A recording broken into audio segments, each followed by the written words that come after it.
They threw me out on my 18th birthday.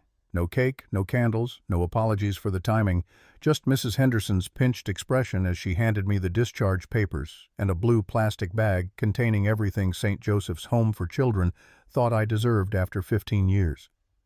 The morning sun was barely up, painting the orphanage's brick facade in shades of rose and amber that made the building look almost beautiful, which felt like a final insult. Beautiful things were never meant for girls like me.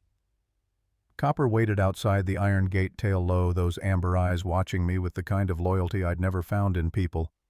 3 years we'd been together since the afternoon I'd found him limping down Highway 50 with a gash on his leg and ribs showing through matted fur. The shelter said nobody would adopt a dog that size, that old, that damaged. I'd lied about my age and signed the papers anyway. We understood each other, Copper and I. We both knew what it meant to be unwanted. The discharge papers crinkled in my jacket pocket as I walked. 18 years, 2 months, 6 days. That's how long the state of Nevada had been legally obligated to care about whether I lived or died. Now I was an adult, which apparently meant I was somebody else's problem, or nobody's problem. The distinction didn't seem to matter much. Patricia found me at the bus stop 3 blocks down where the sidewalk cracked into weeds and the bench listed to one side like a drunk leaning against a wall. She'd been my English teacher for 2 years, the only adult at St. Joseph's who'd ever looked at me like I might be worth the trouble. Her gray sedan pulled up with a soft wheeze of old brakes. The window came down. Her face was drawn tired in the morning light, but her eyes were fierce. "You're not taking the Greyhound." My throat tightened. Pride warred with desperation, and desperation won the way it always did. "I don't have anywhere else to go." She reached across and pushed open the passenger door. "Library in Pine Creek is hiring. I called in a favor. It's not much, but there's a room in the back and the librarian is good people." 4 hours in Patricia's car, heading east into the kind of Nevada that tourists never saw. Not the glittering casinos or the manufactured charm of Reno's downtown, but the vast, punishing emptiness of the Mojave's northern edge. Copper's head rested on my lap, his breath warm through my jeans. Patricia drove in silence, mostly except to hand me $200 in 20s when we stopped for gas outside Fallon. The bills felt obscene in my hands. "I can't." Her voice was gentle but unyielding. "You can and you will. And Margot—" She waited until I looked at her. "Don't be afraid to ask for help. That's not weakness. That's survival." The words lodged somewhere behind my ribs, painful and precious at once. I folded the money carefully and tucked it into my wallet, which contained my ID, a gas station receipt from 2019, and a photo of a woman I couldn't remember. My mother, allegedly. Isabel Walker. Dead since I was 3 in a car accident nobody would give me details about. I'd stopped asking years ago. Pine Creek appeared like a mirage shimmering off the desert floor. Population 847 according to a faded sign. A main street lined with sun-bleached storefronts, a gas station with pumps from the 1990s, a diner advertising breakfast all day. The library sat at the end of the street, a small adobe building with blue shutters and a garden struggling against the heat.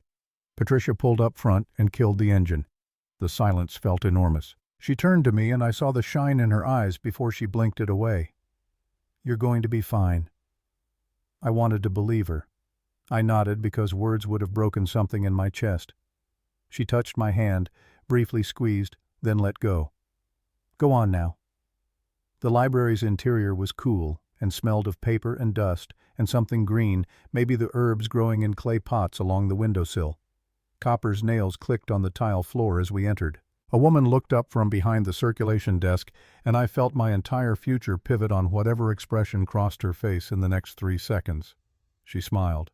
Not the careful professional smile adults gave foster kids, but something genuine that reached her eyes and transformed her whole face. "You must be Margot." Patricia called ahead. Dr. Evelyn Blackwood was 67 and looked like someone who'd lived every one of those years with intention. Silver hair cut short and neat wire-rimmed glasses perched on a narrow nose, the kind of compact, efficient frame that suggested she'd never wasted emotion in her life. Her eyes were sharp and blue behind the lenses, taking me in with the same thorough assessment I was giving her. I managed to nod. My voice came out smaller than I wanted. "Yes, ma'am. Thank you for considering me." Something flickered across her face, amusement or maybe recognition. "Let's skip the formalities. I'm Evelyn, or Evie if you prefer. You look exhausted. The room's through here and there's a sandwich in the fridge if you're hungry. We can talk about the job later. The kindness was worse than indifference would have been. Kindness made me want to cry, and I'd learned long ago that crying accomplished nothing except making your eyes burn and your nose run. I followed her through a door marked "Staff Only" into a small room with a cot, a dresser, and a window that looked out on the desert stretching endlessly east.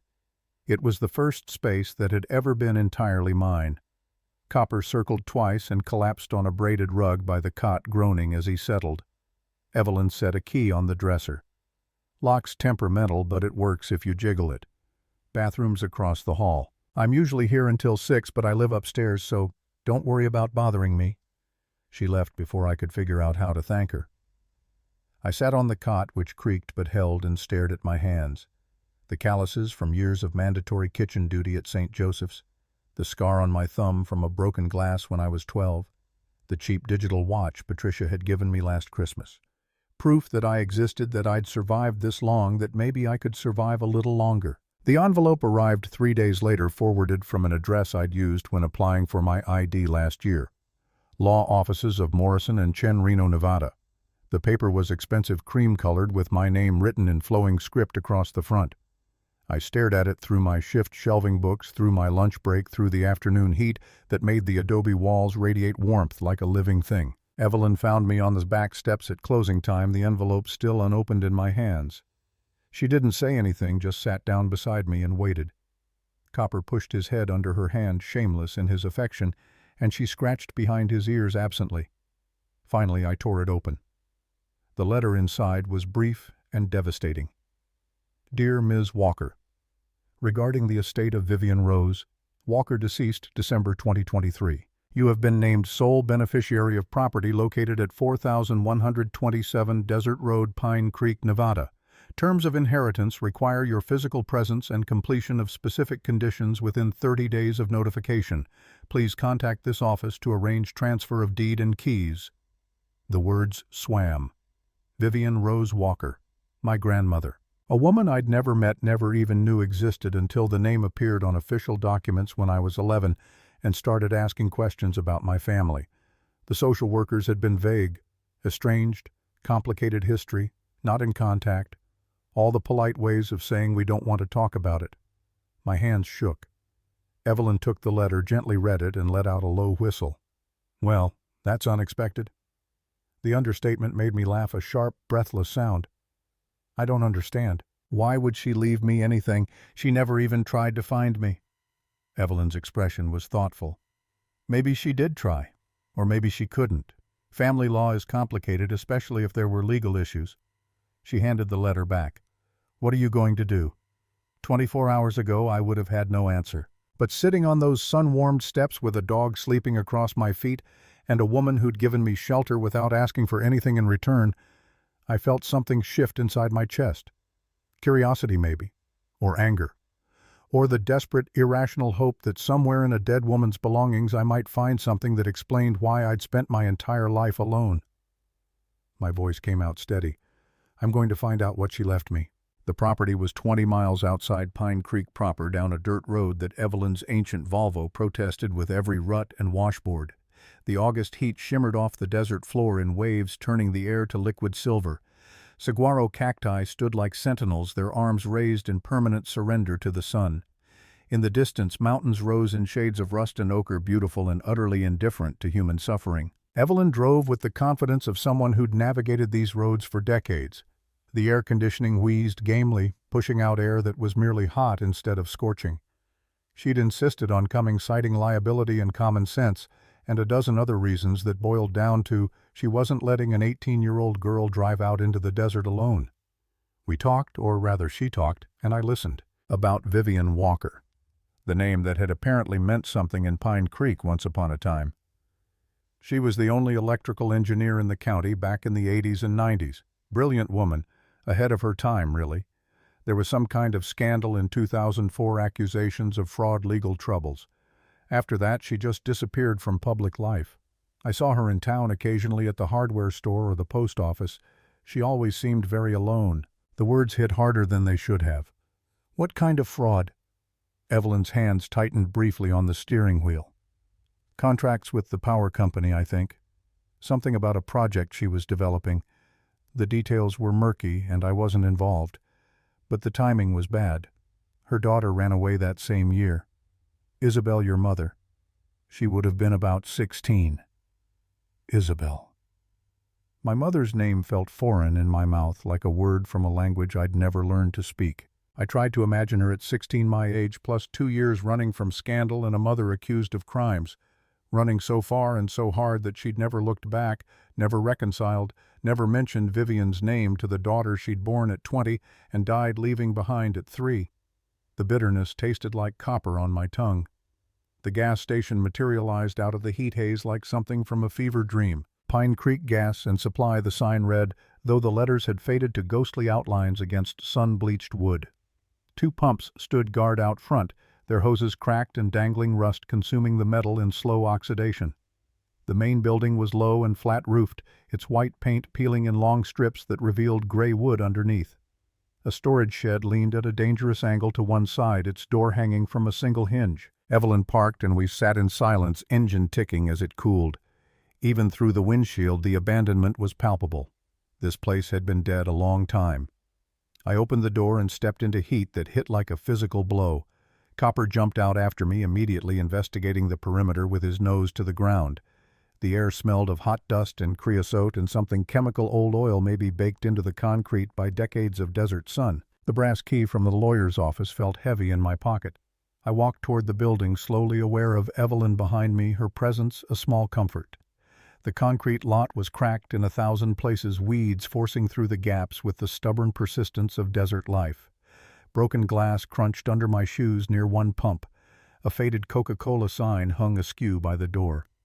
The key turned with surprising ease, as if the lock had been waiting for exactly this moment. The door swung inward with a prolonged shriek of hinges.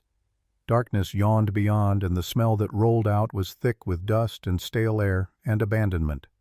I stepped inside. The front office was small, dominated by a counter that had once been white formica, but was now yellowed and water-stained. Metal shelves lined the walls, most empty, a few still holding ancient inventory. Motor oil in cans with logos from the 1990s. A display of air fresheners shaped like pine trees, their scent long evaporated. A rack of maps for Nevada highways that no longer existed in their current form. Dust lay thick on every surface undisturbed for years. My footprints marked the floor like tracks in snow. Behind the counter, a small office held a desk, a filing cabinet, and a corkboard still pinned with receipts and delivery slips dated 2004. 20 years ago, the year everything had fallen apart. Copper whined, his attention fixed on the back corner of the office. I followed his gaze and saw it. A door painted the same flat white as the walls, easy to miss in the shadows. No handle visible, just a keyhole that gleamed faintly in the dusty light filtering through the grimy windows. The second key was exactly where the lawyer's instructions had indicated, taped underneath the desk drawer with yellowed adhesive. My fingers were shaking as I peeled it free. This felt like something from a detective novel, all hidden keys and secret doors. Except this wasn't fiction. This was my inheritance, my grandmother's final message, whatever the hell that meant. The sound of an engine killed my momentum. Copper's ears pricked forward, then flattened as a growl rumbled deep in his chest. Through the window, I watched a black pickup truck pull into the lot, expensive and immaculate against the derelict backdrop. The door opened and a man stepped out. Evelyn appeared at my shoulder, tense. "That's Garrett Sterling." The name meant nothing to me, but the way she said it suggested it should. I watched him approach, taking in details. Mid-40s, tall and well-built, wearing a suit that probably cost more than I'd earned in my entire life. Dark hair going gray at the temples, styled with precision. A face that might have been handsome if not for the coldness in his gray eyes, the set of his mouth that suggested he'd never heard the word no in any context that mattered. He knocked once, a formality, then pushed open the door I'd left ajar. His gaze swept the room, cataloging everything before settling on me with an intensity that made my skin crawl. The smile he offered was practice designed to put people at ease. It failed spectacularly. "You must be Margot Walker." "I'm Garrett Sterling, Sterling Energy Solutions. I knew your grandmother." The casual familiarity in his voice set my teeth on edge. I didn't offer my hand. "Did you?" Something flickered in his expression. Amusement, maybe, or irritation. Vivian was a remarkable woman. Brilliant, really. It's a shame about how things ended. He paused, letting the weight of unspoken history fill the silence. I heard you'd inherited the property. I wanted to reach out before you made any decisions you might regret. The phrasing was careful, calibrated. I crossed my arms, aware of Copper's solid presence against my leg, still growling low. What kind of decisions? Sterling pulled a document from his jacket pocket, unfolded it with deliberate slowness. This property has been cited for code violations, structural instability, environmental hazards, unpermitted electrical work. The county has been considering condemnation for 2 years. I've been working with them to resolve the situation. He extended the paper toward me. I'm prepared to offer $50,000 for the land and building. Cash, quick closing. It would save you a great deal of trouble. I took the document, scanned it. Official letterhead county seal language I didn't fully understand but recognized as threatening. My stomach twisted. $50,000. That was more money than I could imagine having. More than enough to go to college, get an apartment, build some kind of life. All I had to do was sign away a property I'd never seen before today that belonged to a woman who'd never bothered to know me. Evelyn spoke before I could, her voice sharp. Those violations were filed when exactly? Sterling's smile tightened fractionally. Initial notice was 2022, updated this spring. The year before Vivian died. The timing felt deliberate, predatory. I looked up from the document, met Sterling's eyes, and saw something beneath the professional veneer. Hunger. Calculation. The expression of a man who wanted something badly and was accustomed to getting it. My voice came out harder than I'd intended. I'll think about it. His jaw tightened. I understand this is overwhelming. You're young, you've just arrived, you don't know the situation. But Margot, I'm trying to help you here. This property is worthless. Dangerous even. The smart thing is to take the money and walk away. The condescension in his tone made my decision easier. Like I said, I'll think about it. We stared at each other, a contest of wills I had no business winning, but refused to lose. Finally, Sterling folded the document and tucked it back into his jacket with movements just slightly too precise. You have 30 days according to the inheritance terms. After that, if the conditions aren't met, the property defaults to public auction. I'll be sure to attend. He turned to leave, paused at the door. Your grandmother was stubborn too. It didn't serve her well. The words landed like a threat wrapped in sympathy. I hope you're smarter than she was. The door closed behind him. His truck's engine roared to life, tires spitting gravel as he pulled away too fast. The dust he kicked up hung in the air, golden in the late afternoon sun, taking long minutes to settle. I realized I'd been holding my breath. Let it out slowly, feeling my hands shake with delayed adrenaline. Evelyn's presence beside me was steady grounding. When I finally looked at her, her expression was troubled. Her voice was quiet. That man has owned the only power company in Pine Creek for 20 years. He controls who gets electricity and who doesn't, who pays standard rates and who gets billed extra for mysterious surcharges. Nobody crosses Garrett Sterling because nobody wants to find out what happens when he decides to make their life difficult. The implications settled over me like a physical weight. You think he's lying about the violations? She shook her head slowly. I think the violations are probably real. But I also think he filed them himself or had them filed because he wants this land for something. And whatever that something is, it's worth more than $50,000. The hidden door suddenly felt more significant. I pulled out the second key, turned it toward the light.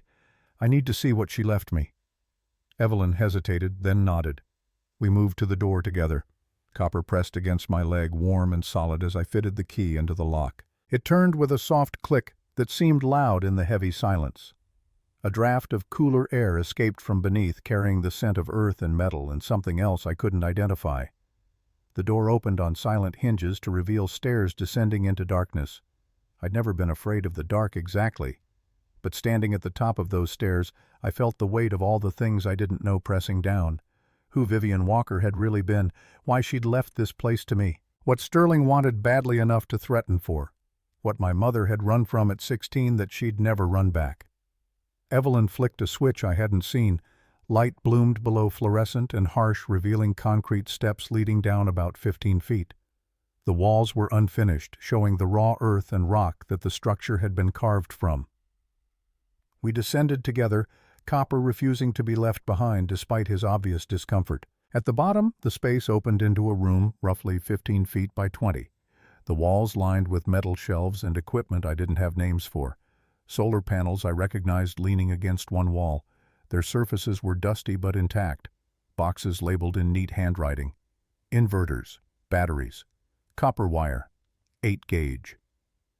In the center of the room, mounted on a metal table, was a control panel that looked like it belonged in a science fiction movie. Switches and meters, indicator lights dark. Everything connected by a spider's web of cables that ran along the ceiling and disappeared into conduits drilled through the rock. But what made my breath catch was the wall map. Large format, hand-drawn with precise detail, showing Pine Creek and the surrounding area. 15 houses marked with red dots. Lines traced underground from the gas station to each one. And beside 3 of the dots, someone had written in careful capitals, "Active." Mrs. Whitmore, Mr. Finch, Joe's garage. Evelyn moved to the map, traced one of the lines with her finger. Her voice was barely a whisper. She built a microgrid. I didn't know what that meant. A what? She turned to me, and her expression was something between awe and heartbreak. An independent power system. Solar, probably wind 2 battery backup, completely separate from the main grid.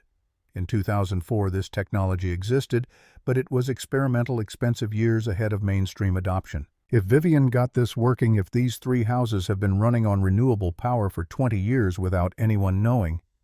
She trailed off, shaking her head. This is genius. This is revolutionary. The words didn't quite compute. My grandmother, the woman who'd never contacted me, who'd let me grow up in state care without once reaching out, had built something revolutionary in a basement under an abandoned gas station. The cognitive dissonance was overwhelming. I moved to the shelves, ran my fingers over the equipment. Everything was labeled, organized, maintained, despite decades of disuse. This wasn't the work of someone who'd given up. This was careful, deliberate, purposeful. A project that had mattered enough to hide. Sterling's face flashed in my memory. His careful words about violations and condemnation. His insistence that I sell immediately, take the money, walk away. If he knew about this, if he'd always known, then his offer wasn't generosity. It was theft, dressed in a suit. Evelyn was examining the control panel, her engineer's training evident in the careful way she traced connections without touching anything. This is incredibly sophisticated for 20 years ago. The wiring alone would have cost thousands. And if it's been running this whole time, powering 3 buildings. She looked up at me. Margot, do you understand what this means? If we can document this, if we can prove Sterling filed false violations to force a sale, he could lose everything. His company, his contracts, maybe face criminal charges. The possibility should have thrilled me. Instead, I felt only exhaustion. Why didn't she fight him before? Why let him win? The question hung in the cool air. Evelyn didn't have an answer, and I didn't expect one. We stood in my grandmother's hidden workshop, surrounded by evidence of brilliance and determination and some kind of last stand that had failed 20 years ago. Now Sterling was back, circling like a vulture, ready to finish what he'd started. My voice came out harder than I'd intended. I'm staying. Evelyn's eyes widened. Margot, you can't live here. There's no running water, no. I cut her off. Just for tonight. I need to think. I need to understand what I'm dealing with. When she opened her mouth to argue, I added, please, I'll be fine. Copper's here. She looked torn, maternal instinct warring with respect for my autonomy. Finally, she sighed. I'll bring water and food. And a flashlight. The electricity here might not be reliable. She left reluctantly, her Volvo's taillights disappearing into the dusk. I was alone for the first time since Patricia had dropped me at the library, truly alone in a way that felt both terrifying and necessary. Copper settled by the door with a heavy sigh, resigned to his human's incomprehensible decisions. I explored the upper level as the light faded, finding a small restroom that still had water in the tank, a storage closet filled with cleaning supplies from another era, a tiny office behind the counter that I'd missed before. The desk drawer held more keys, a checkbook with a balance of $14 from 2004, a photograph in a cheap frame. 2 women, one in her 40s, tall and angular with dark hair pulled back severely, wearing coveralls and holding a wrench like she knew exactly what to do with it. The other was younger, maybe 10 or 11, with Isabel's eyes. My mother's eyes. The same shape, the same color, looking at the camera with an expression I couldn't quite read. Defiance, maybe. Or hope. or the complicated mixture of both that comes from being young and wanting something you can't name yet. I set the photo on the desk, feeling something crack open in my chest. This was them, my family such as it was. Before the scandal, before Isabel ran, before I was born into a world that had already decided I didn't belong to anyone. Night fell hard and fast in the desert. One moment the horizon was painted in bands of orange and purple, the next it was full dark with stars emerging like holes punched in black paper. The temperature dropped 20 degrees in an hour. I found a sleeping bag in the storage closet, musty but intact, and spread it on the floor of the small office. Copper curled against my back, his warmth better than any blanket. I tried to sleep. Failed. My mind was too full of Sterling's threats and Evelyn's revelations, and that photograph of two women who'd loved each other once before everything fell apart. The gas station creaked and settled around me, old wood and metal contracting in the cooling air, each sound sharp in the silence. That's when I heard it. A different sound, rhythmic and deliberate. Footsteps on gravel, moving slowly, carefully, circling the building. Copper's head came up, ears forward. His growl started low, almost subsonic, a warning vibration I felt more than heard. I sat up slowly, heart hammering. The footsteps continued unhurried, not trying to hide but not announcing themselves either. I reached for my phone, remembered there was no signal out here. The flashlight Evelyn had left was by the door, useless if I didn't want to advertise my position. The footsteps stopped at the front door. A long pause. Then the handle rattled, testing. Once, twice. The door held. I'd locked it behind Evelyn, some instinct for self-preservation overriding my usual carelessness. Silence stretched. I counted heartbeats, 30, 40. Then the footsteps resumed moving around the building toward the back, where the second entrance was the one I hadn't checked, hadn't thought to secure. Copper was on his feet, hackles raised. I grabbed his collar, held him close. Every muscle in my body was tensed to run or fight or scream, but I did none of those things. I stayed frozen, barely breathing as the footsteps circled back to the front and stopped again. A shadow passed the window, tall, broad-shouldered, backlit by starlight. It paused there, and I could feel the weight of attention on the other side of that glass. Looking in, searching. Then it was gone. The footsteps retreated across the gravel, fading into the desert silence. I waited, counting slowly to 100, then 200. Nothing. Just the wind picking up, rattling the loose metal siding on the storage shed. Just my own breathing, too loud in my ears. Just Copper's warmth and the cold seeping up through the concrete floor. I didn't sleep again that night. I sat with my back against the wall. Copper pressed against my side, and thought about Vivian Walker building something revolutionary in a basement while the world called her a criminal. About Isabel running from scandal and shame and a mother who wouldn't or couldn't protect her. About Sterling circling this property like a shark waiting for the moment to strike. And I thought about that shadow at the window, whether it had been real or imagined threat or warning, a random vagrant or something more deliberate. By the time the first gray light of dawn crept through the windows, I'd made my decision. I wasn't running. I wasn't selling. Whatever Vivian had started, whatever Sterling wanted to bury, I was going to uncover it. Not for her exactly. She'd had 18 years to find me and hadn't. But for Isabel, maybe. For the girl in that photograph who'd deserved better than what she got. And for myself. For the chance to finally understand where I came from, and maybe an understanding to figure out where I was going.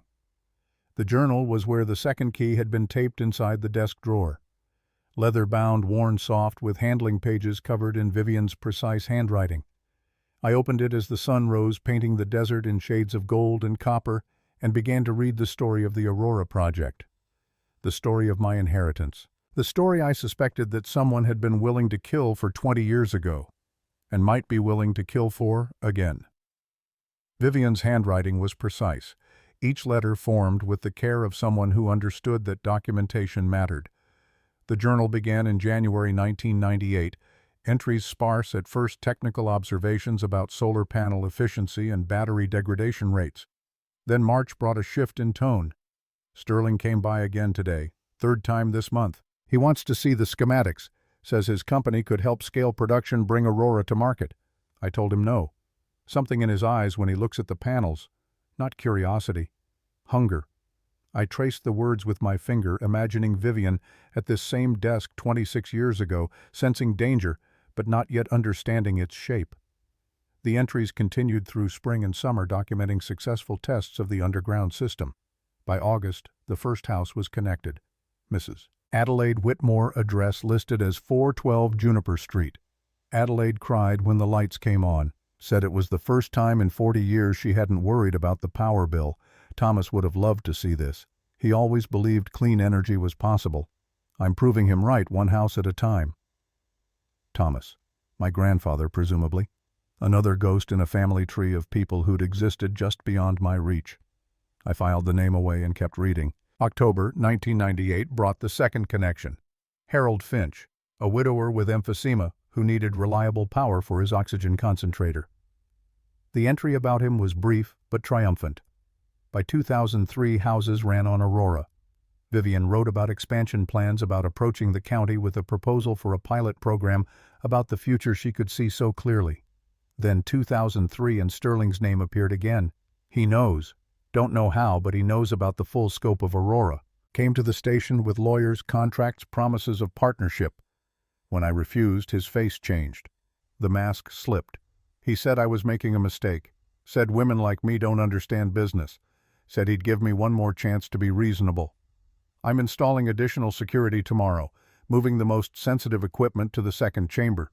If something happens to me, the documentation is in the safe. Code is Isabel's birthday reversed. My hands stilled on the page. Second chamber. The room I'd been in last night had been the first level, but somewhere below that, deeper in the earth, Vivian had built something else. Something important enough to hide even within a hidden workshop. The journal entries became frantic after that, legal bills mounting, accusations of fraud appearing in official documents, Sterling's company filing complaints with the county about unauthorized electrical work, and through it all, Isabel's name appearing in the margins, fragments of a deteriorating relationship. Isabel won't speak to me. She believes I'm some kind of criminal. She's 16 and terrified, and I don't know how to reach her anymore. Maybe I should have told her everything from the start. Maybe honesty would have mattered more than protection. The final entry was dated September 15, 2004. Isabel's gone. Packed her things and left sometime in the night. No note. No goodbye. I've lost everything that matters, my daughter, my reputation, any chance of Aurora seeing the light of day. But I won't lose the work itself. Sterling can have the station, the land, everything visible. The real project is safe, buried where only someone who understands what they're looking for will find it. Someday when the truth comes out, maybe Isabel will understand. Maybe my granddaughter will. The word granddaughter hit me like a physical blow. In 2004 I hadn't existed yet. Isabel had been 16, childless, running from scandal, and a mother she thought had betrayed her. But somehow Vivian had known, had believed, had built all of this with the faith that someday someone would come looking. I set the journal down carefully, my vision blurred. The sunrise was painting the desert in shades of amber and rose, beautiful and merciless. Copper stirred beside me, stretched, whined softly. His water bowl was empty. Mine too. The realization of basic needs pulled me back from the edge of tears that wanted to fall. Evelyn's Volvo appeared at 7:30, trailing dust. She emerged carrying a cooler and what looked like half the contents of her kitchen. Her face was drawn with worry that eased slightly when she saw me standing in the doorway, alive and intact. The relief in her voice was palpable. "You look terrible." I managed something approximating a smile. "Didn't sleep much." We set up a makeshift breakfast on the hood of her car, still warm from the drive. Coffee from a thermos, sandwiches wrapped in wax paper, a plastic container of sliced melon that tasted like summer and normalcy. She didn't ask about the night until I'd eaten, didn't push, just waited with the patience of someone who understood that some stories needed their own time. Finally, I told her about the prowler, the shadow at the window, the journal entries detailing Sterling's escalation 20 years ago, about the second chamber Vivian had mentioned, still hidden somewhere beneath the first. Evelyn's jaw tightened. "We need to report this. The prowling, at least. Sterling can't just—" I cut her off. "The sheriff is his friend. You said it yourself. Nobody crosses Sterling in this town." Her silence was agreement. We cleaned up the breakfast debris, packed the trash carefully because you don't leave garbage in the desert if you want to come back. Then she pulled out a canvas bag I hadn't noticed, started unpacking tools. A voltage tester, insulated gloves, wire strippers, a headlamp. She caught my expression.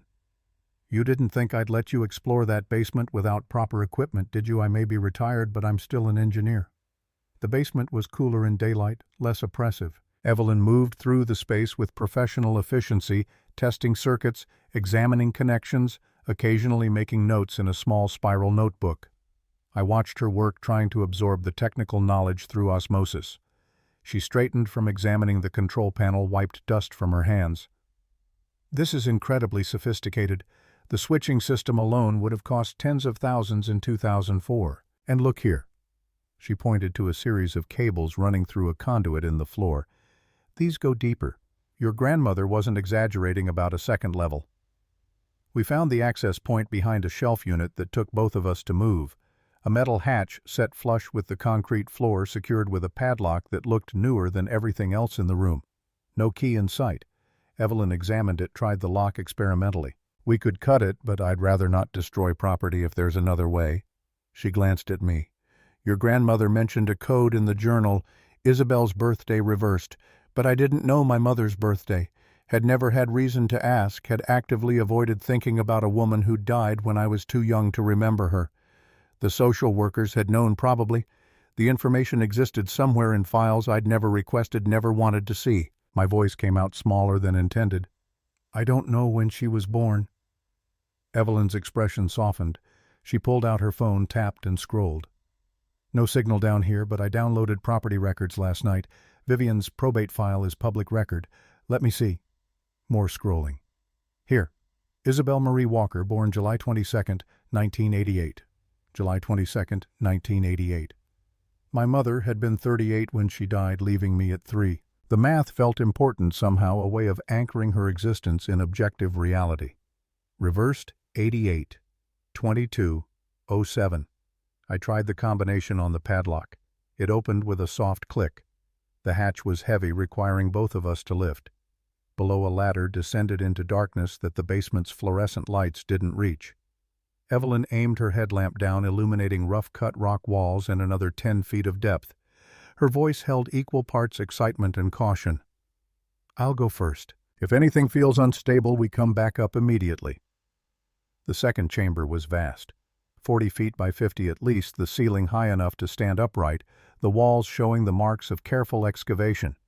And in the center, impossibly a geothermal system that shouldn't have existed in a secret basement under a gas station in the middle of nowhere.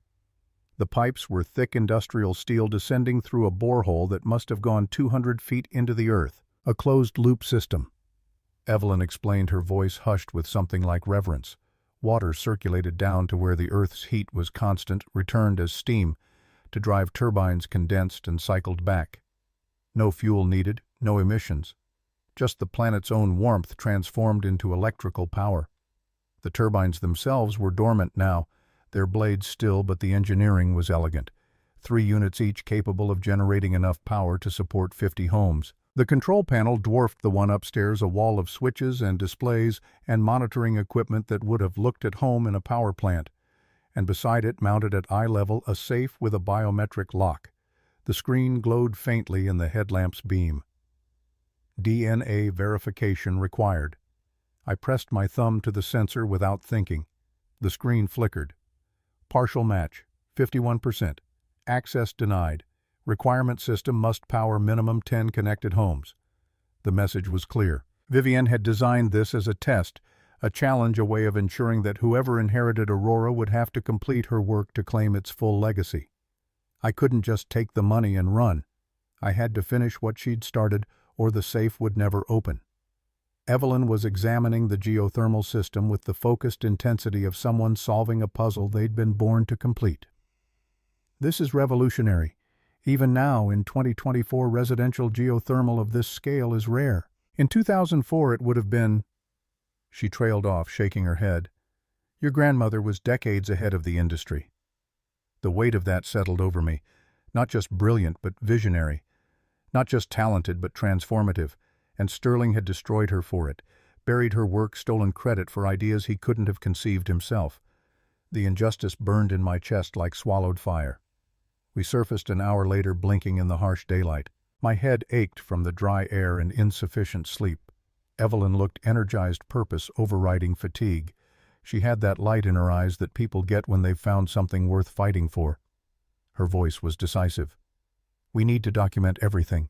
Photograph the systems, catalog the equipment, pull records from the county about Sterling's fraud case. If we can prove Aurora was operational before he filed his accusations, if we can demonstrate that he knew about it and tried to steal it.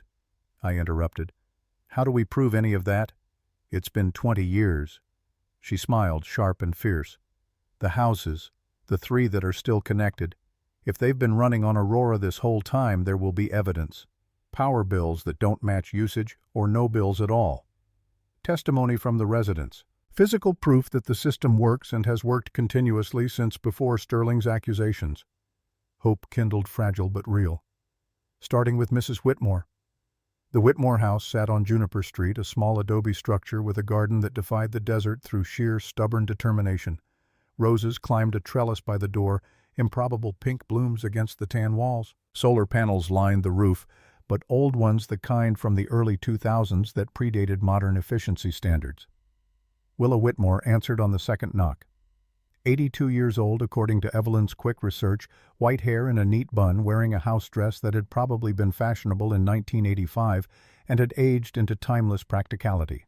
Her eyes were sharp behind wire-rimmed glasses, taking in both of us with the assessing gaze of someone who'd survived 8 decades by being nobody's fool. Her voice was surprisingly strong. Evelyn Blackwood, haven't seen you in a month, and you must be Vivian's granddaughter. You have her jaw. The observation startled me. Nobody had ever told me I looked like anyone connected me to a genetic lineage, acknowledged that I'd come from somewhere specific. I touched my face unconsciously, trying to feel whatever Willa saw. She stepped back, held the door open. Come in. I've been wondering when someone would finally ask the right questions.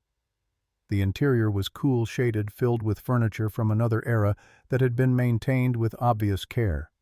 Family photos lined the mantel above a fireplace that probably hadn't been used in years. She gestured us to a floral sofa, disappeared into the kitchen, returned with lemonade in glass pitchers, sweating condensation. We sat. She poured. The ritual of hospitality complete, she folded her hands in her lap and looked at me directly. Vivian Walker was the finest person I ever knew. What they did to her was criminal. What Sterling did was criminal. And I've been waiting 20 years for someone to care enough to prove it. The bitterness in her voice was decades old, fermented into something harder than anger. I set down my lemonade carefully. Tell me what happened.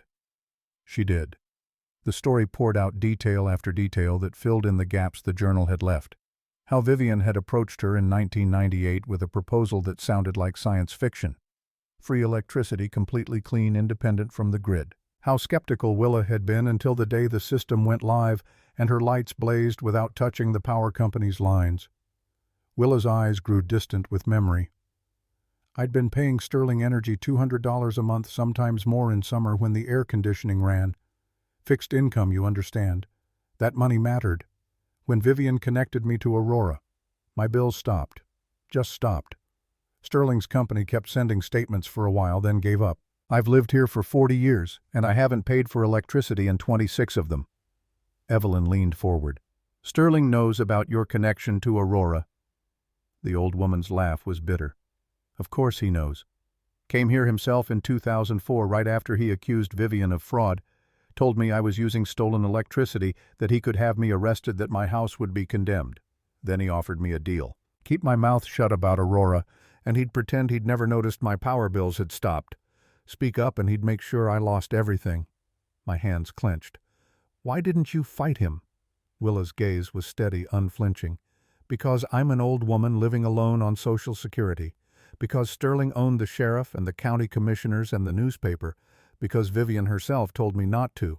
She came here the night before she disappeared from public life. Said she'd lost everything that mattered and didn't want me losing what I had left.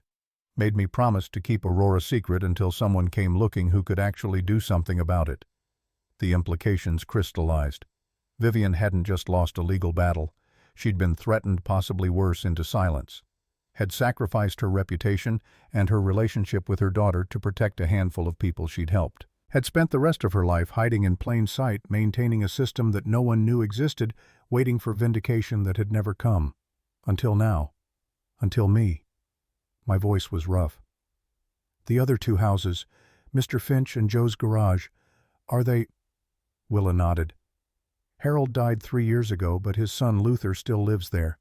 And Joe's been running that garage on Aurora Power since 1999. They'll tell you the same story I am. We've all been waiting. We all want Sterling to answer for what he did." Evidence. Testimony. Proof of a conspiracy that had lasted 2 decades. The pieces were falling into place, but I didn't know how to use them, didn't understand the legal system well enough to transform injustice into action. The frustration must have shown on my face because Evelyn touched my arm gently. Her voice was calm, grounding. "One step at a time. First we document everything. Then we find a lawyer who specializes in fraud cases. Sterling has power in Pine Creek, but Nevada is bigger than one town. There are people who will care about this." I wanted to believe her. Chose to believe her because the alternative was despair, and I'd spent too many years in despair already.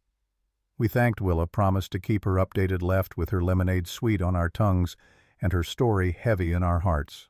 The library felt like sanctuary after the emotional weight of the Whitmore house. Evelyn disappeared into the archives, emerging with boxes of old newspapers, county records, business filings. We spread them across a reading table and dove in 2 archaeologists excavating 20-year-old crimes. The newspaper coverage painted a clear picture. Sterling, 25 years old, ambitious, recently hired as chief engineer for Pine Creek Power Company. Vivian, 50, independent, working on experimental energy projects that the company viewed as competition. The fraud charges appeared suddenly in June 2004, unauthorized electrical work contract violations, theft of proprietary designs. The articles quoted Sterling extensively. Concerned citizen, protecting the community, regrettable situation. Vivian had declined to comment, which the paper interpreted as guilt. By August, the case was settled. Vivian paid the fine, agreed to cease all electrical engineering work in the county, surrendered her business license. The Aurora project disappeared from public record as if it had never existed. But the business filings told a different story. Sterling Energy Solutions Incorporated, October 2004. Initial patents filed, November 2004. I pulled the patent documents, scanned the technical descriptions, and my blood went cold. They were Vivian's designs, not similar, not inspired by, but exact copies of the schematics in her journal, the distributed solar array configuration, the battery management system, even the geothermal integration methodology. All filed under Sterling's name, dated 2 months after Vivian's settlement. Evelyn saw my face. "What is it?" I pushed the documents toward her, watched her read, watched comprehension dawn, watched fury light her features from within. When she spoke, her voice shook. "He didn't just destroy her reputation, he stole her life's work and built an empire on it." The scope of the theft was staggering. Sterling Energy Solutions had grown into a regional power company worth millions, built on patents that should have belonged to a woman who'd died alone and forgotten in December 2023. Every dollar Sterling had made, every house he'd connected, every accolade he'd received for innovation in renewable energy, all of it rested on a foundation of fraud so blatant I couldn't understand how he'd gotten away with it. Except I could understand. Vivian had been a woman in a male-dominated field, working independently without institutional backing. Sterling had been young, charismatic, connected to the existing power structures. When their stories conflicted, the world had chosen to believe him, had found it easier, more comfortable, more convenient to accept his version of events. And Isabel, 16 and desperate to believe in something, had chosen to believe him too, had run from her mother rather than stand beside her. The tragedy of it threatened to choke me. We worked until the library closed, photocopying everything, building a file that grew thicker with each discovery. By evening, we had documentation of the original Aurora designs, proof of their theft, evidence of the working system that predated Sterling's accusations. What we didn't have was a smoking gun, direct proof that he'd known about Aurora before filing the fraud charges. That proof arrived the next morning, delivered by accident and spite in equal measure. Sterling's black pickup appeared at the gas station at 8 a.m. I'd spent the night at the library, unwilling to risk another encounter with midnight prowlers, and was just arriving when he pulled in. He emerged looking sharp in another expensive suit, carrying a leather folder that probably cost more than my entire wardrobe. His smile was venomous politeness. "Margot, I hoped we could talk business." I crossed my arms. "I told you I'd think about your offer." The smile tightened. "That was before. Now I'm here on official business." He opened the folder, extracted a document. County building inspector completed a site review yesterday. Found multiple code violations that present imminent safety hazards. You have 72 hours to vacate the property before it's condemned. The paper he handed me was dense with legal language, but certain phrases leaped out. Structural instability, environmental contamination, unpermitted excavation, 72 hours. My voice came out flat. You can't do this. He smiled wider. It's already done.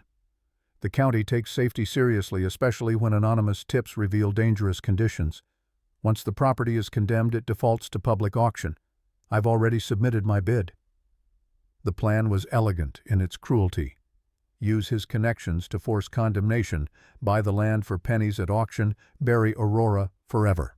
And there was nothing I could do about it because I was 18 and broke and fighting a system that had been rigged against people like me since long before I was born. Sterling must have seen the defeat in my eyes because his expression softened into something worse than anger. Pity. I did try to make this easy for you. 50,000 is more than this dump is worth. You should have taken it. He turned to leave. I don't know what made me say it. What combination of rage and desperation and Vivian's stubborn ghost pushed the words out. I know what you did. I have her journal. I have the patent applications. I know you stole Aurora. He stopped. The silence stretched, broken only by the desert wind, and my heartbeat thundering in my ears. When he turned back, all pretense of civility was gone. His face was stone, his eyes chips of flint. The threat in his voice was absolute. You have no idea what you're playing with. Your grandmother learned that lesson the hard way. I'd hate for history to repeat itself.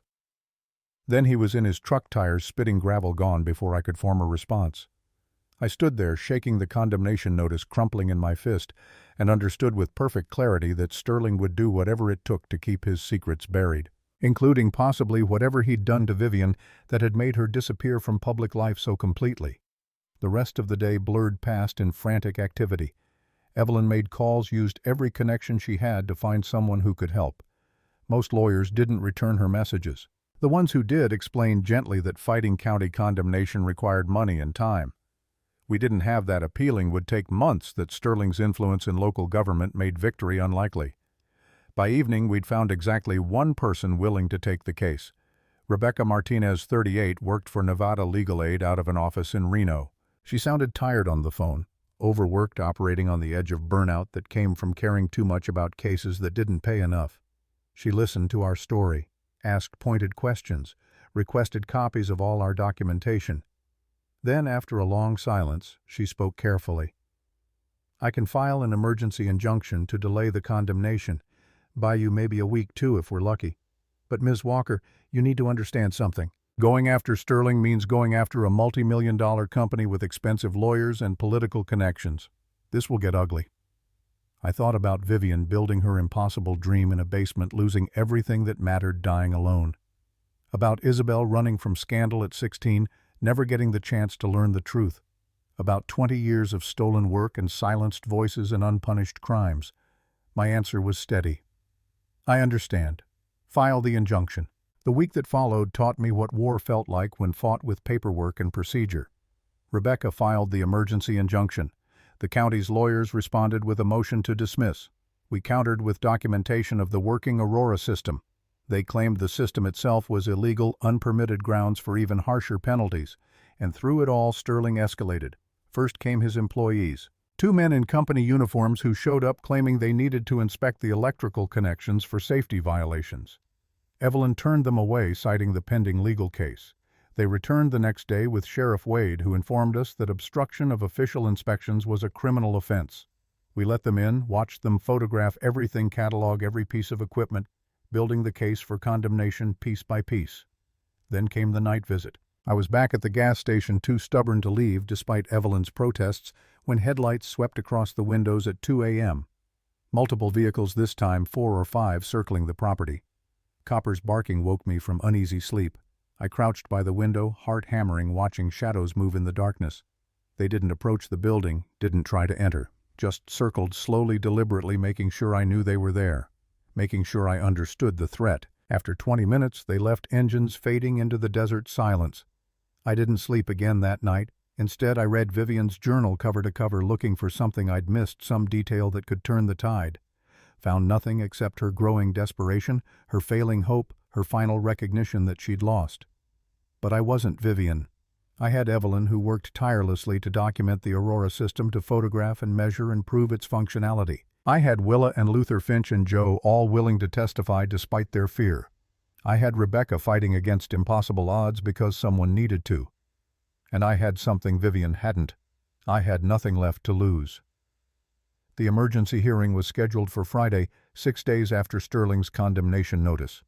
Rebecca coached me over the phone, explained what to expect, warned me that judges rarely sided against county building inspectors. The best we could hope for was a delay, more time to build our case. Thursday night, I sat in the basement with Evelyn, surrounded by the evidence of Vivian's genius. The solar panels she'd installed, the batteries she'd configured, the control systems she'd designed from scratch, all of it functional, all of it brilliant, all of it threatening to be buried under legal maneuvering and political pressure. Evelyn's voice broke the silence. "Your grandmother would be proud of you." I looked at her, this woman who'd given me shelter and purpose and something like family in the span of 2 weeks. Would she? I haven't accomplished anything except making Sterling angry. She smiled, sad and fierce at once. "You're still here. You're still fighting. That's what courage looks like, not fearlessness, just choosing what matters and refusing to let go." The words lodged somewhere deep, next to Patricia's advice about asking for help, next to Vivian's journal entries about persistence, next to every lesson I'd learned about survival from 18 years of being nobody's priority. I was building a foundation from borrowed wisdom, constructing an identity from fragments and scraps, and the stubborn insistence that I deserved to exist. Friday dawned clear and hot. The hearing was at 2 p.m. Rebecca met us outside the county courthouse, looking professional in a suit that had seen better days, carrying a briefcase stuffed with our documentation. She gripped my hand briefly, her palm dry and warm. Confidence I didn't quite feel colored her voice. "Remember, let me do the talking. If the judge asks you direct questions, answer honestly and concisely. Don't let Sterling's lawyer bait you into arguments." Sterling was already inside, flanked by 2 attorneys in suits that probably cost more than my annual food budget. He looked confident, relaxed, like this was just another piece of routine business. When his eyes met mine, he smiled. The message was clear. This was already over. I just hadn't accepted it yet. The hearing lasted 45 minutes. Rebecca presented our case with passionate precision, walking the judge through the documentation of Aurora's functionality, the timeline of Sterling's patent filings, the evidence of a conspiracy to suppress clean energy technology. Sterling's lawyers countered with code violations, safety concerns, the county's obligation to protect citizens from unlicensed electrical work. The judge, a thin woman in her 60s with steel gray hair and an expression suggesting she'd seen everything twice, listened without visible reaction. When both sides finished, she removed her glasses, pinched the bridge of her nose, sighed. Her verdict was careful, measured. "I'm granting a temporary stay on the condemnation order. 2 weeks to allow Ms. Walker time to address the code violations or secure proper permits. However, I want to be clear. The county's safety concerns are valid. If those violations aren't corrected within the specified time frame, condemnation will proceed." 2 weeks, 14 days to achieve what Vivian had spent years building, to navigate a system designed to prevent exactly what we were trying to do. Rebecca tried to sound optimistic on the courthouse steps, talked about securing permits, hiring licensed contractors, documenting everything properly. But I saw Sterling's expression as he left. He knew what I was beginning to understand. 2 weeks wasn't enough time. Not with the county officials in his pocket, not with every contractor in the region afraid of his influence, not with the system rigged against us from the start. I was going to lose Aurora the same way Vivian had, and there was nothing I could do to stop it. Defeat lasted exactly 16 hours. I spent them in the library's back room, staring at the ceiling while Copper pressed his weight against my side, and Evelyn made phone calls I could hear through the thin walls. Her voice cycled through frustration, determination, anger, then back to frustration. Nobody wanted to help. Nobody wanted to cross Sterling. The system was working exactly as designed. At dawn, something shifted. Maybe exhaustion finally burned through the despair. Maybe Vivian's ghost whispered in my ear. Maybe I was just too stubborn to accept that Sterling got to win twice. I sat up, startling Copper, and pulled out the journal one more time. The technical drawings were meticulous. every component, labeled every connection, mapped every specification noted in Vivian's precise hand. She'd designed Aurora to be reproducible, to be understood by someone willing to learn. And I was willing. I had to be. Evelyn found me an hour later surrounded by photocopies, sketching my own diagrams on legal pads. She set down coffee without comment, waited for me to explain. My voice was hoarse from disuse. "We have 2 weeks. That's enough time to activate the system if we work fast enough. Once Aurora's running, once 10 houses are connected, the safe opens, and we get whatever evidence Vivian left inside. Evidence that predates Sterling's fraud case, that proves she built this first." Evelyn sat down slowly. "Margot, even if we could activate everything in 2 weeks, we'd need licensed contractors. The permits alone—" I cut her off. "We don't need permits if we're not building new infrastructure. Aurora already exists. We're just turning it on. And Vivian documented everything. If her work was legal in 1998, it's legal now." The logic was shaky, built on desperation more than legal precedent. But Evelyn's expression shifted, calculation replacing doubt. She pulled the journal toward her, flipped through pages, stopped at a detailed schematic of the solar array. Her engineer's mind was already working. If the panels are still functional after 20 years, if the inverters haven't degraded too badly, if the battery bank holds charge, we'd need to check every connection, replace failed components, test the whole system under load before connecting homes. The shift from if to how felt like oxygen after drowning.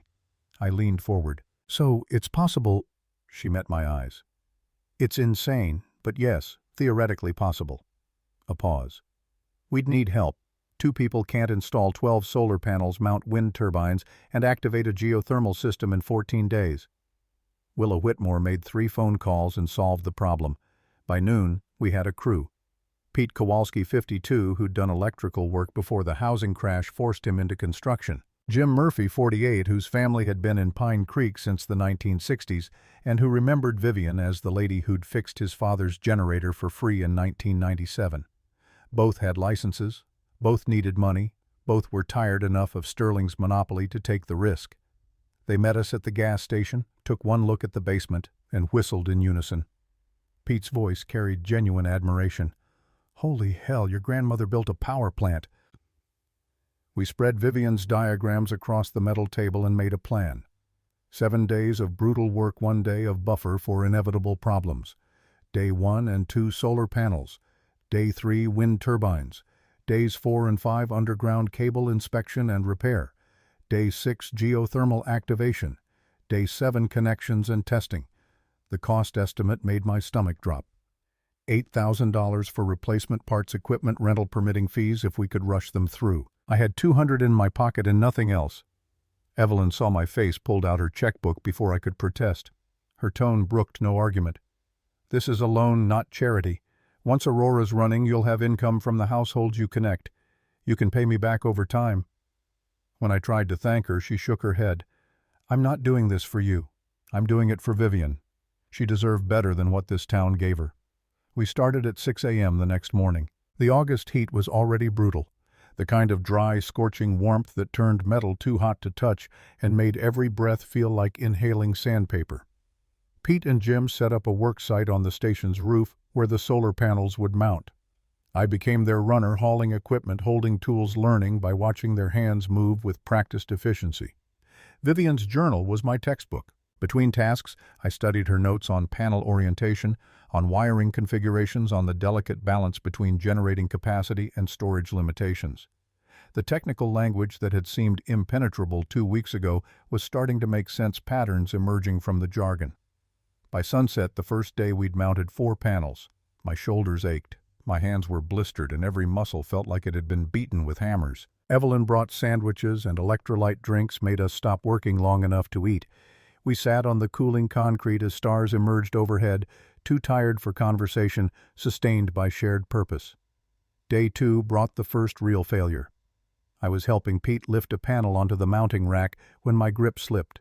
The panel tilted, slid from his hands, hit the roof edge, and tumbled 8 feet to the ground.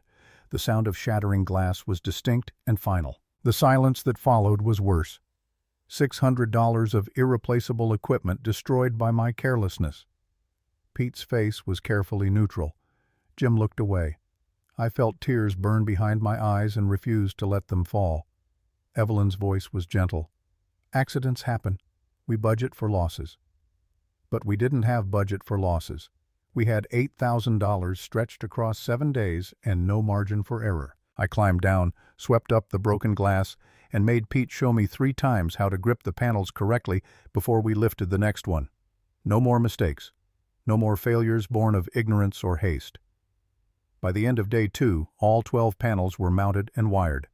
The array looked professional, almost beautiful, angled to catch maximum sun. We stood back and admired our work, while Copper investigated the perimeter, tail wagging with approval. Jim grinned, the first real smile I'd seen from him. Your grandmother would be proud. This is quality work. Day 3 was wind turbines. Smaller units than I'd imagined, vertical axis designs that looked like elegant sculptures more than machinery. They'd been stored in the second basement chamber, wrapped in protective plastic that had kept them pristine for 2 decades.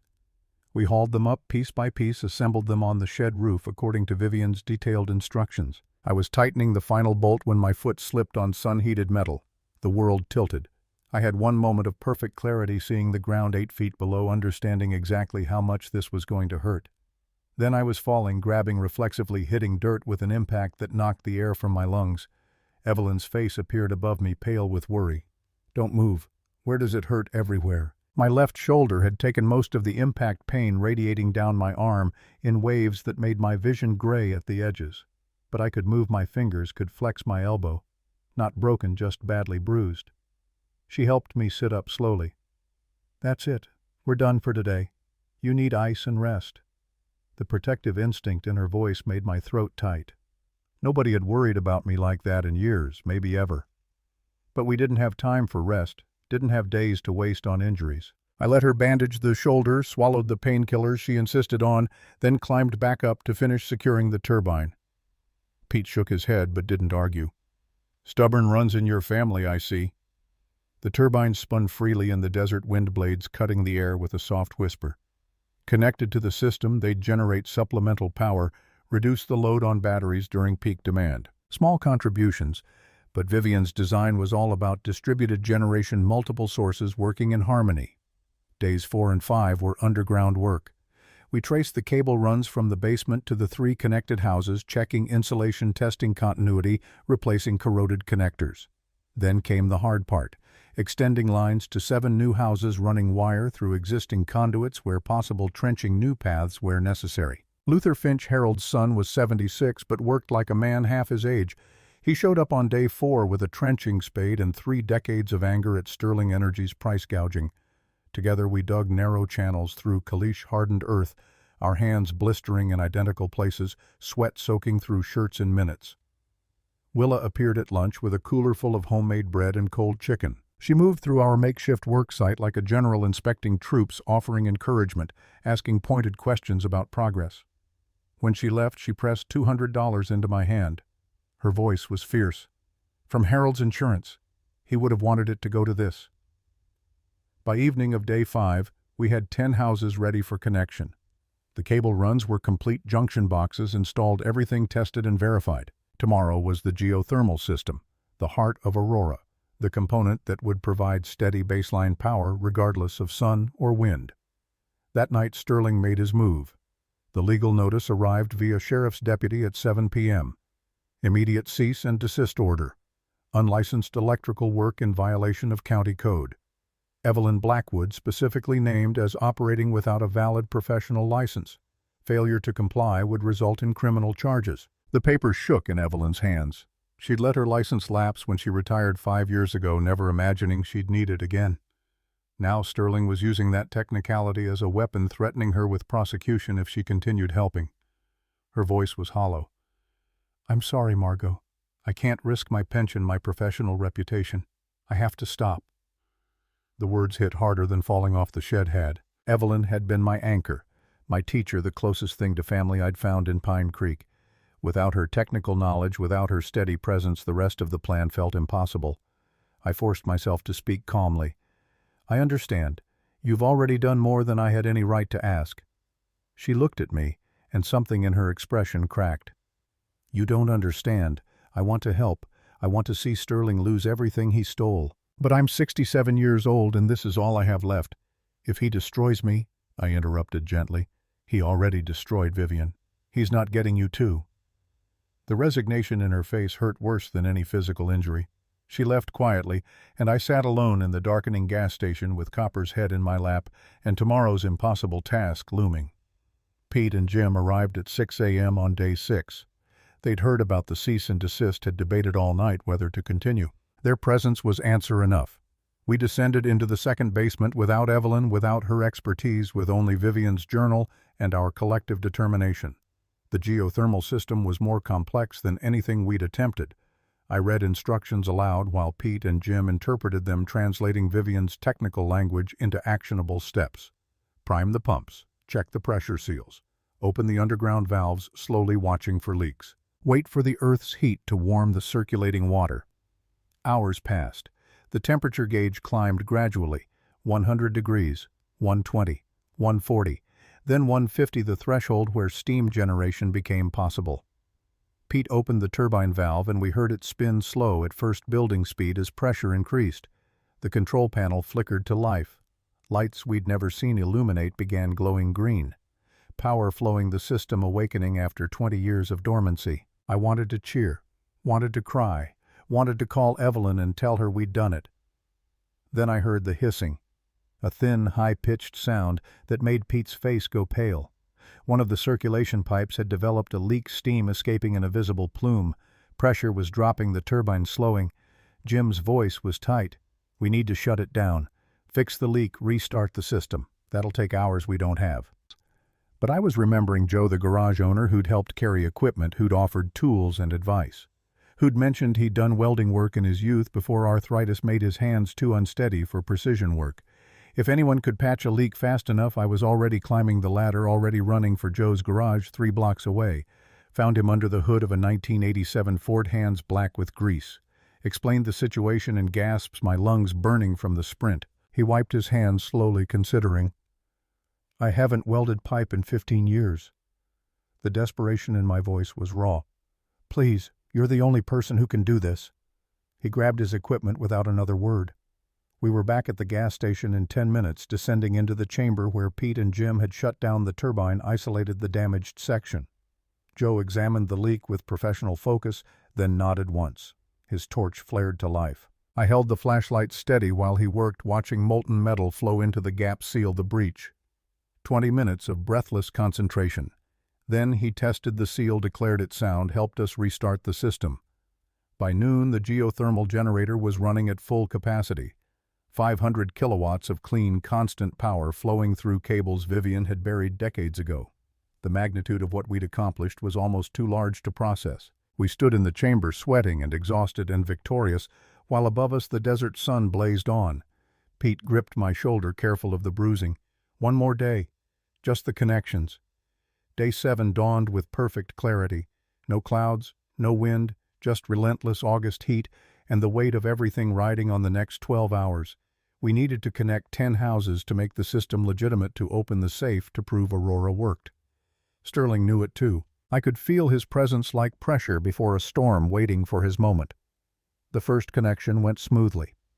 Mrs. Patterson on Willow Street, a widow living on disability who'd been stealing electricity for years by running an extension cord from her neighbor's outdoor outlet. When her lights blazed without that cord, she wept openly. Her gratitude was almost painful.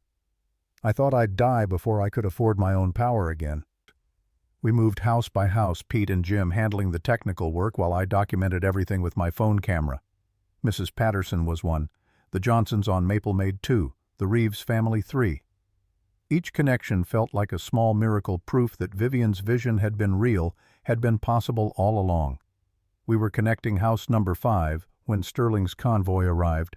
3 vehicles this time, his black pickup leading, followed by 2 county cars. The message was clear. He wasn't coming to threaten anymore. He was coming to stop us by force. I met him at the gas station, Pete and Jim flanking me.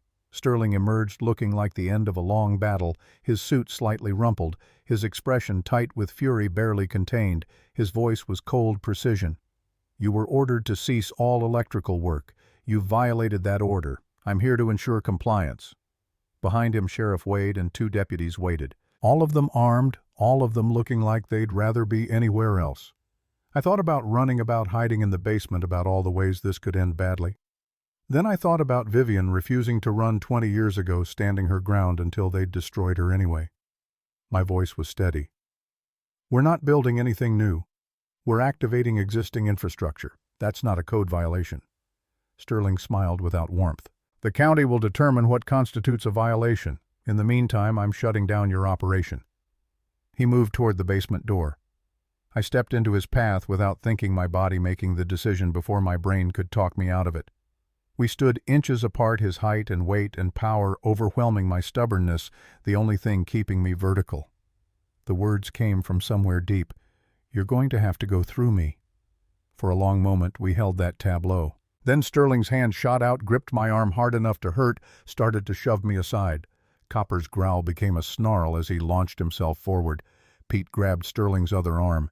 Jim positioned himself between us and the sheriff. Everything happened fast after that. Sterling wrenching free, storming toward the basement despite our attempts to block him. The deputies moving forward, hands on their weapons. Me trying to follow Pete, holding me back. The sound of Sterling's footsteps descending the metal stairs. Then we all froze at the new sound. Engines, multiple vehicles pulling into the lot. I turned and saw 5 cars, 10 people emerging. Willa Whitmore in the lead, followed by Luther Finch. Joe from the garage, Mrs. Patterson and her adult children, the Johnson family, the Reeves, others I didn't recognize. Willa's voice carried absolute authority. Sheriff Wade, these folks are here to testify that the Aurora Project has been providing safe, reliable power to this community for 20 years. If you shut it down now, you're condemning innocent people to Sterling's price gouging. Is that really what you want on your conscience? Wade looked torn between his loyalty to Sterling and the sudden presence of voters whose opinions actually mattered. The calculus was shifting, the balance of power tilting just slightly. Before he could respond, a crash echoed from below, metal on metal, violent and deliberate. Sterling was in the second chamber. Sterling was destroying the geothermal system. I was moving before thought caught up, racing down the stairs with Copper at my heels. Pete shouted something behind me, but I didn't stop, didn't slow, just hit the basement running and kept going down to where Sterling stood with a sledgehammer raised above his head, aimed at the main pressure vessel. No time for fear. No time for calculation. I threw myself between him and the equipment, my body the only shield I had. His swing had already started, too much momentum to stop.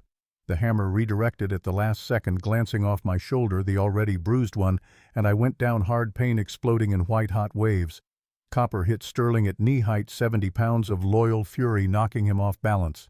The hammer clattered to the concrete floor. Above, footsteps thundered as everyone poured down after me. Evelyn's voice cutting through the chaos, having arrived with Willa's group. The command in her tone was absolute. "Garrett Sterling, step away from that equipment before you kill someone." He stood there, chest heaving, surrounded by witnesses, his calculated control finally shattered.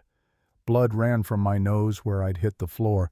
My shoulder felt like broken glass grinding together. But the geothermal system was intact, still running, still generating power. Sheriff Wade appeared in the doorway, took in the scene.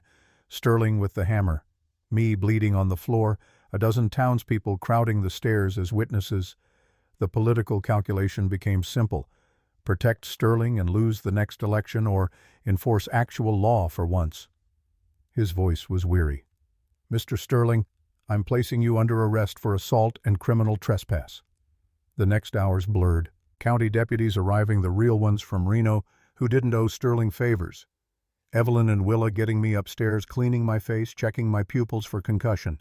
Pete and Jim finishing the remaining connections while I sat on the concrete outside, shock setting in, watching everything happen through a haze of pain and adrenaline crash.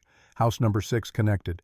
7, 8, 9. The sun was setting, painting the desert in copper and gold when Jim climbed out of the basement and gave me a thumbs up. His grin was enormous. "Number 10 is live. Aurora's at full capacity." I stood shakily, Evelyn supporting my good side, and walked down into the second chamber one more time.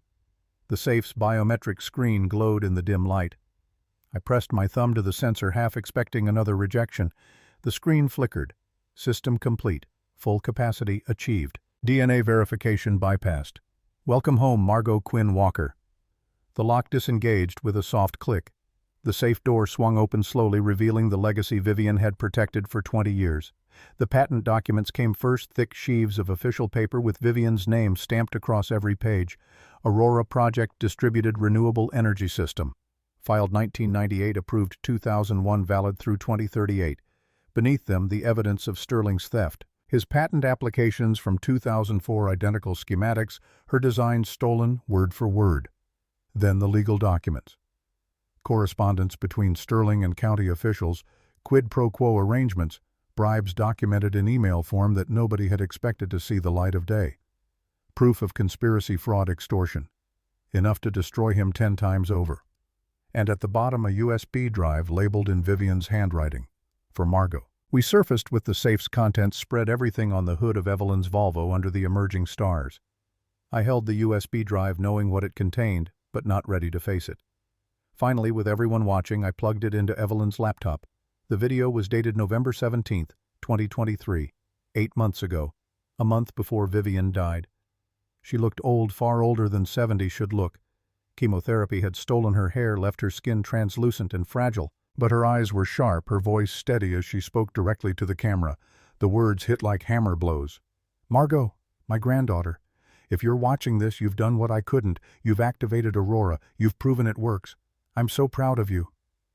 A pause. She wiped her eyes, composed herself. I'm sorry I wasn't there when you grew up. The court order from the fraud case prevented me from contacting Isabel or any descendants. I violated it once, hired a private investigator to find you when you were 12. Saw photos of you at the orphanage, smiling despite everything. You looked so strong, so much like your mother, so much like me. Tears were streaming down my face now, ugly and uncontrolled. Evelyn's hand found mine, squeezed. I built Aurora for the future. For you. For a world that deserves clean energy, that deserves freedom from men like Sterling who hoard power and call it business. Don't let them silence the truth. Women in our family deserve respect. We deserve to be remembered for what we built, not what they took from us. She leaned closer to the camera, and her smile was fierce despite the exhaustion. Live well, granddaughter. Love the people who help you. Build something that matters. And know that even though I never got to hold you, I loved you every single day. The video ended. I sat there in the desert darkness, surrounded by people who'd become family, holding proof of my grandmother's genius and Sterling's crimes, and finally understood what legacy meant.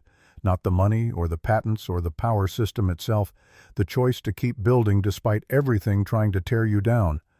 I wiped my face, stood on shaking legs. We need to call Rebecca. Tell her we have everything we need to bury Sterling. The legal process moved faster than I'd imagined. Within 2 weeks, Sterling Energy Solutions was under federal investigation. The fraud case from 2004 was reopened, this time with evidence that couldn't be suppressed or dismissed. Sterling himself faced multiple felony charges. His monopoly on Pine Creek's power supply collapsed, leaving room for actual competition. I registered Walker Renewable Energy, LLC, with Willa as part-time accountant and Evelyn as technical director. We connected the remaining interested households, 45 in total, charging rates, half what Sterling had been extracting. Revenue barely covered maintenance costs at first, especially when one wind turbine failed after 2 months and needed a $12,000 replacement. But we were building something real, something that mattered. Every bill we sent was proof that Vivian had been right, that clean energy was possible, that monopolies weren't inevitable. 6 months after that first desperate night in the gas station, I stood on the roof watching sunset paint the sky in shades of amber and rose. Copper dozed at my feet, graying around the muzzle, now content. Evelyn appeared with 2 glasses of iced tea, handed me one without comment. We drank in comfortable silence, watching the town come to life as darkness fell. Streetlights flickering on in sequence. Houses glowing warm against the desert night. The park where children played under LED illumination, safe and visible. Evelyn's voice was soft. What are you thinking? The answer came easily. That 6 months ago I had nothing. No family, no home, no idea who I was or where I came from. Now I have everything that actually matters. She smiled. Vivian would be proud. Across the street, Willa waved from her porch, her house warm and bright with Aurora's power. Luther drove past in his ancient pickup, honking once in greeting. Joe's garage sign glowed against the evening sky, open late as always. This was legacy. Not the technology itself, but the community it enabled. The connections it built. The proof that one person's refusal to give up could ripple forward through decades, touching lives they'd never meet. They'd thrown me out when I turned 18, told me I had nothing. They were wrong. I had Vivian's stubborn determination and Evelyn's steady guidance and a town full of people who'd chosen to believe in something better. I had copper's warmth and the desert's brutal beauty and a power system that turned sunlight and earth heat into freedom. I had purpose. I had family, the kind you choose and build and fight to protect. And I had the light my grandmother had hidden beneath the desert, waiting for someone brave enough to uncover it. That was legacy. That was home. And I was never giving it up again.